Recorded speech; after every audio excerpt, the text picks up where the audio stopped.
down the hammer and pick up the pencil. You're about to listen to the Savvy Radio Show. Learn from real-life real estate investors, experience revealed with the savvy landlord as your host. Bang, bang. Oh, it's been a weekend, but I'm back on the grind, man. You can tell in my voice, it's been sinus infection.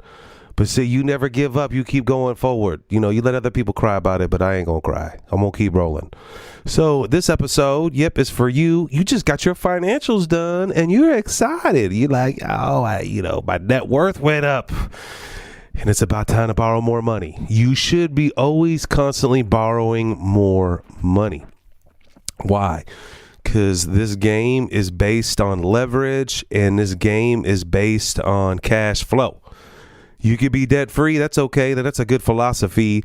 But to do great things, I believe you got to have to use other people's money. And so let's just say you just got your financials back and you're pretty impressed with them. What do you do with this new financials that you have? Well, the first thing you need to do is build a relationship with another bank. Find a community bank. Now, you should, if you listen to any of my episodes before, so I'm going to give a quick review. You should talk to other real estate investors that are killing it, that are crushing it, that are borrowing money from other bankers. Find out the local banks in your market that are loaning to real estate investors, usually called commercial money or portfolio money. So that's the first terminology that you need to learn. That's right. Commercial money, portfolio money. Now, you may see this online, and those are, I think, the people that are online and that are aggressive, they're predatorial, right? They're just going after you. They're going after the fees. But in the reality, in the trenches, in the small communities, they need to loan real estate investors because it's collateralized by an asset that usually doesn't fail most of the time. Okay, it does. Real estate does have issues. So this is how the bulk of a lot of banks make money, and that's loaning money through real estate. But you've got to find that special bank. There's about 10 of them in your market. And, I have been defunct in this little area, but even in Houston, where someone tried to challenge me and said, nah, there is none. We found a community bank and homeboy got $500,000 off his portfolio. So what's your agenda? What are you trying to do? Well, number one, you're trying to build a relationship with a banker. And a banker is an individual, a friend. You can call them a vice president, a senior vice president, commercial lending, whatever they're called. But you want to have a relationship like you want to have a relationship with a doctor or with an attorney. These are people that you want to know their name, get their cell phone number, and have a relationship. You want to have lunch with them. Now, you can't call them up out of the blue and say, hey, you want to have lunch? My name's Steve VanCauwenbergh. That usually doesn't work. It may work in my market, maybe. But I'm just saying for you, you're going to have to get their name from somebody else, and that's called an introduction. Hey, Steven VanCauwenbergh gave me your number. I was wondering if we can do business. Now, you got to come across to see if we can do business. Let me put you on pause. See, most people, they just try and they're desperate. They need the banker to help them. No. You got to keep in mind, the banker needs you to fulfill what they got to do. They have a quota. Their job is to loan money. So rewind. You call them up and say, hi, my name is Super Savvy Real Estate Investor. I heard you loan money to other savvy investors, and let's just see if we can work together. What kind of products do you have? What kind of terms do you have? And that could, and you just start having a conversation with them. You can have it over the phone. Don't just willy-nilly send them your financials. You build a relationship with them over the phone, ideally in person.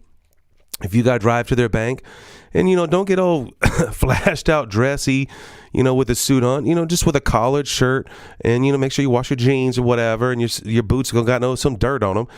And you just build a relationship, and you kind of interviewing them, but at the same time, they're interviewing you. Most bankers do not know about real estate investing in their own light. They know about it. They know how to underwrite it, but they don't know the mechanics of it, that you're going to have to paint walls and what it takes and what type of workers they need. They're in a white collar world. You're in a blue collar world. So you want to shed light in your blue collar world in their little white collar world. And then so you just build a relationship with them, and then you could just see if they're going to be working for you in the magnitude that you want them to be. How fast do you usually close? How does it work? If I turn in my financials today, when will I get approval? What's your percentage? What's your ratio? How do you do 75, 80%? Do you do cash at closing? Now, don't come in there with the cash at closing deal, because they're going to just turn you off. But you just ask some key questions. Tell me about your process. How does your underwriting work? Who's your board of directors?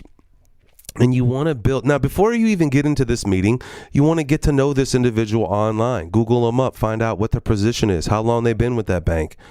Find them on Facebook. Just like any due diligence that you would do with anyone that's going to rent a property, you should do the due diligence on the bank. See if they've been sued. I don't know. Look up their name. Find out who they are, what they're about, if they have children, and build a relationship. And that's where it starts. After you connect with them, you use the referral.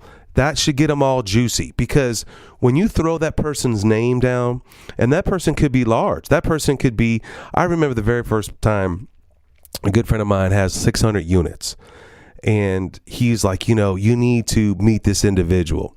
So I called him and I dropped my friend's name, and the dude made an appointment over the phone.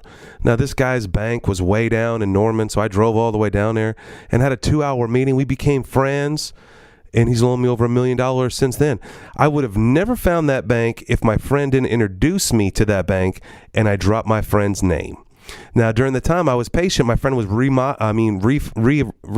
over 90-something houses at the time, so that my relationship was slow in the beginning, but now I know I can close any deal within 5 weeks with that bank. It was a relationship. It took over time. So what are the key things that you need to know? What's their process?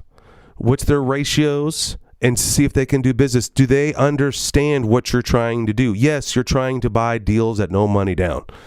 But there's ways to do that with construction loans. What type of products do they have? What terms? What AMs? Meaning, do they have 15-year AM, 20-year AM, or 25-year AMs? What's their interest rate? Is it above prime? Just if you don't know any of this stuff, it's okay. It's normal. I didn't know this stuff. But what you need to do is have a relationship with them, spend time with this individual, connect with them.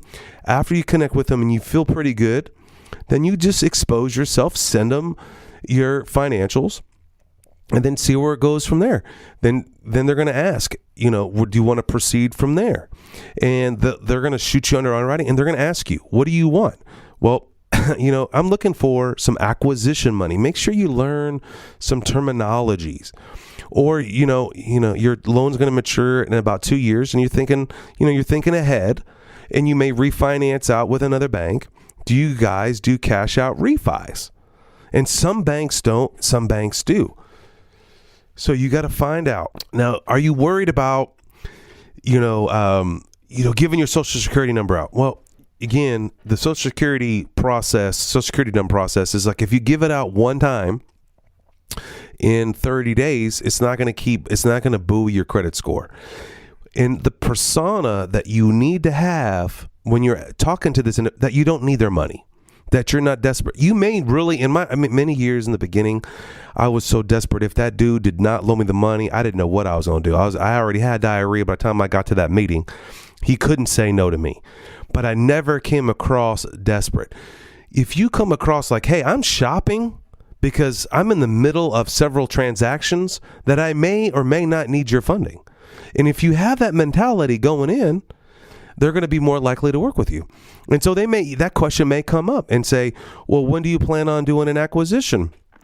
Well, right now I'm in the middle of a package, and, I may separate that package and close one at another bank and one at another bank, but I'm just here to build a relationship with you. I don't know where this is going, and I'm just curious to see what terms. I'm looking for a bank that's pretty fluid and fast, and that can understand my business, because I'm a unique investor. Only have 3 or 4 units, and I'm trying to grow to, maybe 6 I'm trying to take on 2 more units this year. Don't come in there this meeting saying, I want to do no money down deals and I want to buy 10 houses this year with no money down. It's just not going to work. Bankers are conservative by nature. That's what they do. So if you just come across conservative, hey, I just want to build a relationship. I heard great things about you and that you work with real estate investors, and that's who I am. And I'm just seeing if we can work together, almost like speed dating. Hopefully this helps you get back there and get it done. Investor Weekend is not far off, with over 10 information sessions to increase your portfolio. Log on to www.investorweekend.com. Whether you are a seasoned investor or never purchased a property before, you don't want to miss the Investor Weekend. Join us for a powerful, knowledge-packed weekend with over 10 informational sessions that are bound to enlarge your real estate investments. You will hear from the best national and local real estate investors that will share practical and relevant experiences with you, the investor.